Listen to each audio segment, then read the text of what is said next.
Okay, welcome guys to my channel MathTech, and this is the beginning of the mathematics series, and we'll be starting with the foundation of mathematics, which is numbers.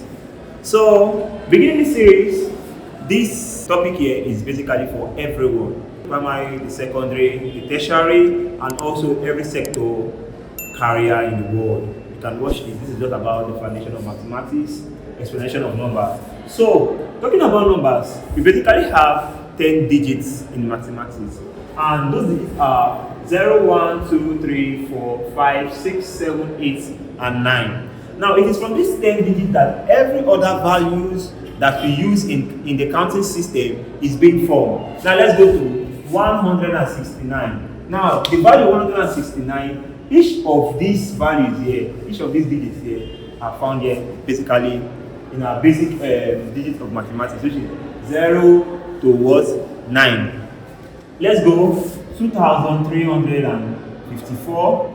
We can see that we have 2, 2, 3, 5, and 4, and this value here is made from our major 10 digits. So these 10 digits we have here, these are major 10 digits, is what is used to form every other values, both the millions, the trillions, the zillions, the uncountables are all formed from these are major 10 digits we have in mathematics, and we also refer to as our counting system. But talking about that, let me give a touch on natural numbers. Now, natural numbers, we have to look at natural numbers in two perspectives. Now, when looking at natural numbers as a counting number, when looking at natural numbers as counting numbers, it certainly means that the 0 is not included. So, in the sense when we are looking at natural numbers as counting numbers, we start from 1, 2, 3, 4, 5, 6, 7, 8, and 9. But when looking at natural numbers in terms of modern mathematics, then the 0 is included, which we can have as 0, 1, 2, 3, 4, 5, 6, 7, 8, and 9. Though this is not justifiable because in some parts of mathematics or some areas of mathematics, most people regard natural numbers as counting numbers, which is from the 1, 2, 3, 4, 5, 6, 7, 8, and 9. But in the modern mathematics system, 0 is also included as a natural number.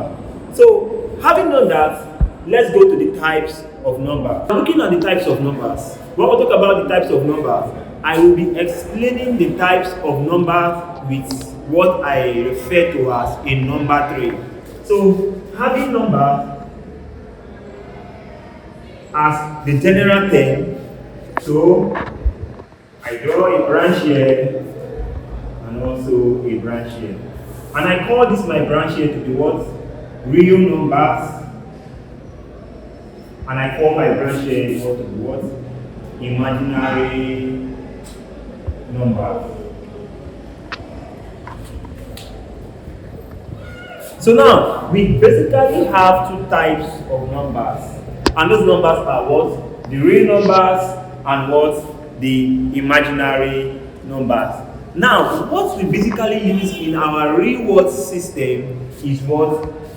The real numbers. The imaginary numbers is a kind of abstract knowledge that is not really employed in our human daily system, but in also some systems of the world, the imaginary numbers is being employed. But basically, we'll be touching more of the real numbers in our series, but at some point we'll also come to the what? Imaginary numbers. We'll do every one of it in this series. So now, this is the complete number tree, just as I said earlier. And types of numbers, we have the real numbers, the imaginary numbers. And under the real numbers, we also have the irrational numbers and the what? Rational numbers. Then under the irrational numbers, we have the integers, we have the fractions, the terminating decimal, and the non-terminating decimal. And under the integers, we have the positive integer, we have 0, and we have what? The negative integer. I kick off the explanation. Now, talking about real numbers, the real numbers are numbers in the real line, and the real line is also called the number line. And this is an example of the real line or the number line. At the middle, we have what? 0. To the left of 0, we have the negative values, and to the right of 0, we have the positive values. Now, in between 0 and 1, there are other values like 0.6, 0.5, 0.423. There are other values that those are decimal values that is being counted before we get to 1. Same thing, 1.2, 1.2, 1.3, we get to 2. So this is an example of the real line. And the real line is also known as the real numbers. So now, talking about the real numbers, I made mention of this, that the real numbers is divided into 2. We have here the irrational numbers, and here we have what? The rational numbers. Now, let's talk about the rational numbers and the irrational numbers. Now, talking about the irrational numbers, the irrational numbers are numbers that cannot be expressed as a fraction, that cannot be expressed as the form A all over B. The irrational numbers are numbers that cannot be expressed as what? A fraction. That's number in the form A all over B. While the rational numbers,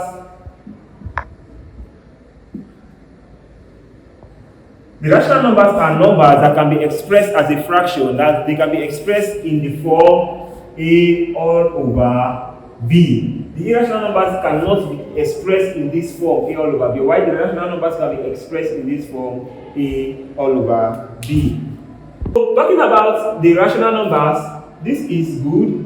Talking about the irrational numbers, this is bad. So, also, the rational numbers is subdivided to another 4 kinds of numbers. And the first one is talking about the integers. And also the integers is subdivided into 3 other parts, which are the positive integers, the 0, and what? The negative integers.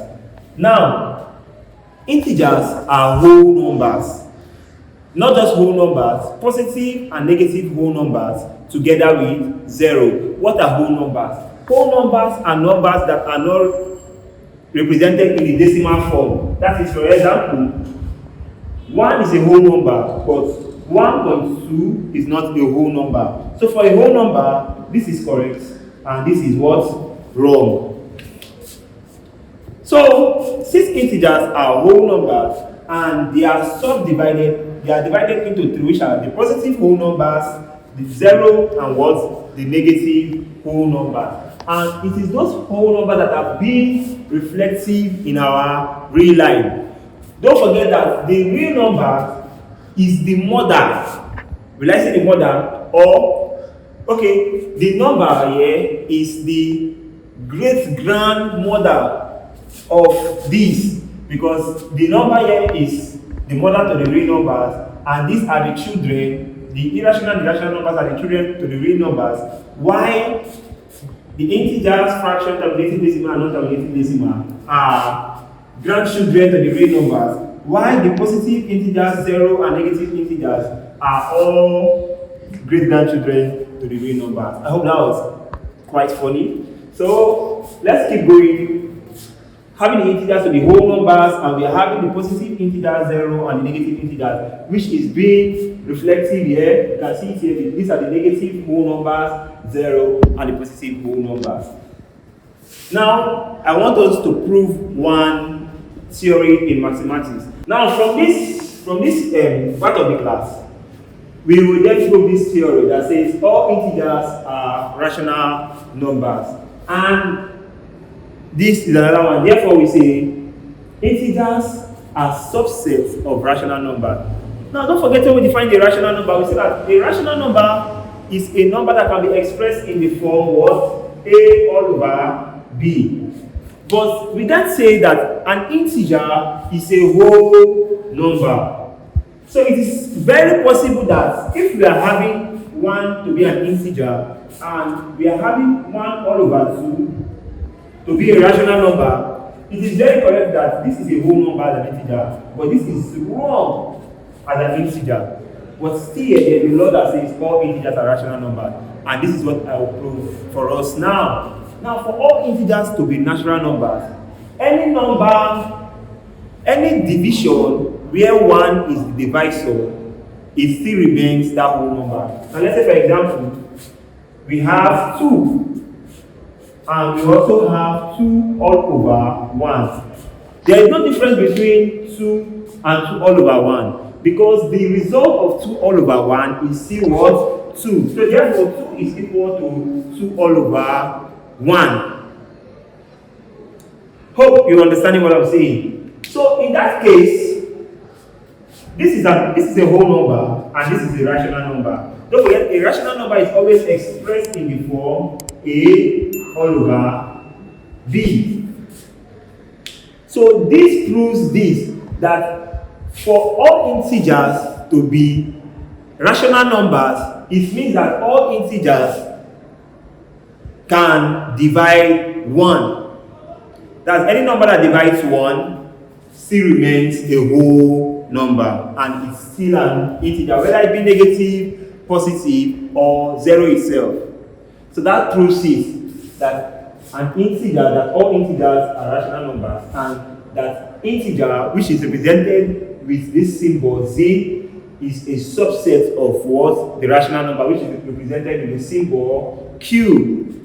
So, since we've learned that, let's go further to fractions. Oh no, fractions is still related to the rational numbers, but in fractions are always expressed in the form A all over B, A all over B, but B cannot be equal to what? 0. B cannot be equal to 0 when it comes to what? Fraction. Then we go to terminating decimals. Terminating decimals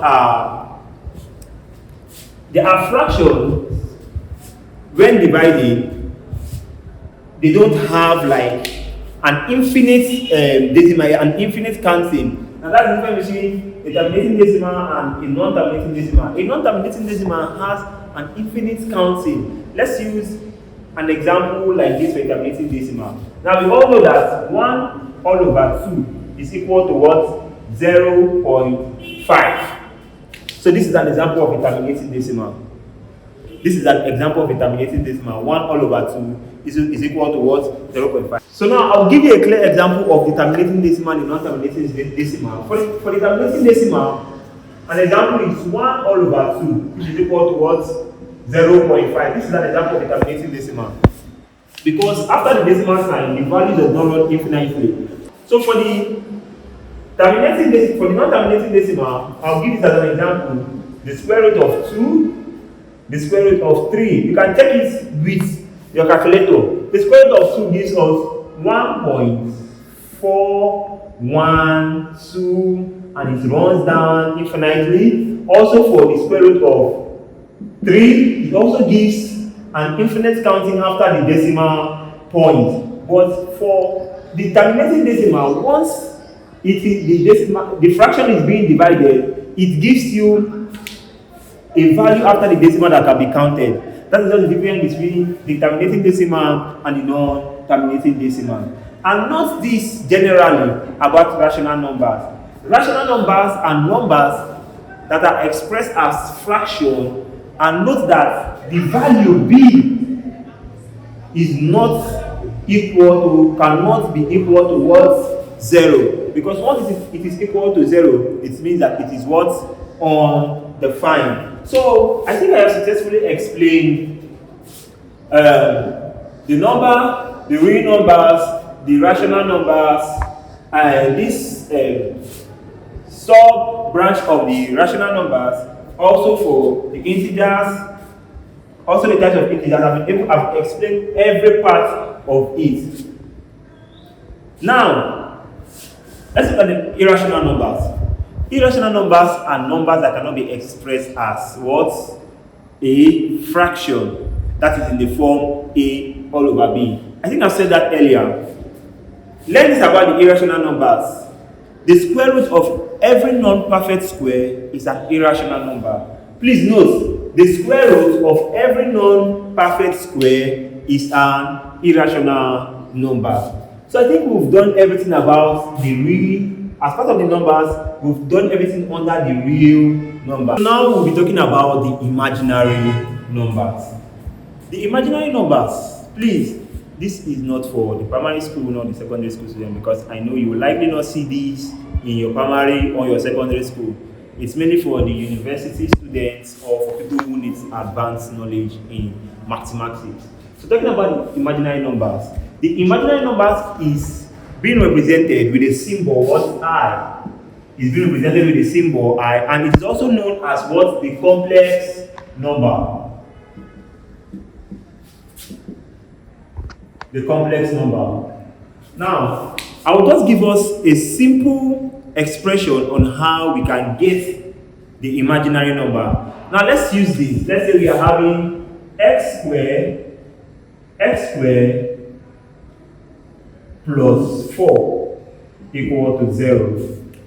This is a simple equation, a quadratic form equation, and let's go with this. Let me solve down this equation and see how we arrive in getting a complex number from D. So, to get the value of x, what do? We take 4 across the equal to sign.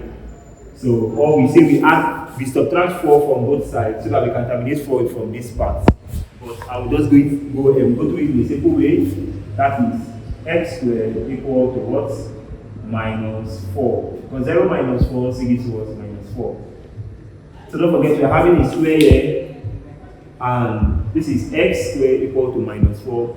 So we want to get the value of x. Getting the value of x, what do? It's either you say we multiply both index by 1 all over 2, or we say we add square roots to both sides. So adding square root to both sides, will give us square roots of x squared equal to square root of what? Minus 4. And square root of x square is just like an antivirus to square root, and square root is also just like an antivirus to what? Square. So once the square root and the square meet together, they fight against themselves, and the two of them goes off. So we have what left? Only what? X. X is then equal to the square root of what? Minus 4. You add here, which is what? The sum and difference. Because why I'm adding sum and difference, you have to note that 2 square is equal to 4, and also minus 2 square gives you what? 4. That is the essence of adding the sum and difference before the what?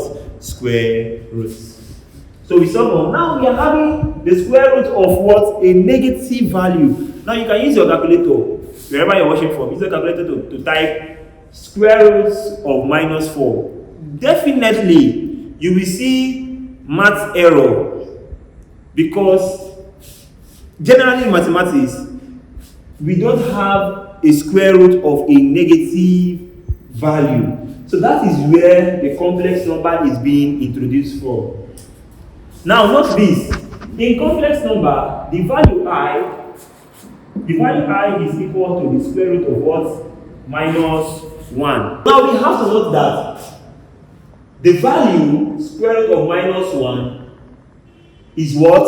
I. So I has this value called what? Square root of minus 1. As we solve that, you will see how all this comes together. So now having square root of minus 4, and we cannot look for the square root of minus 4, what do?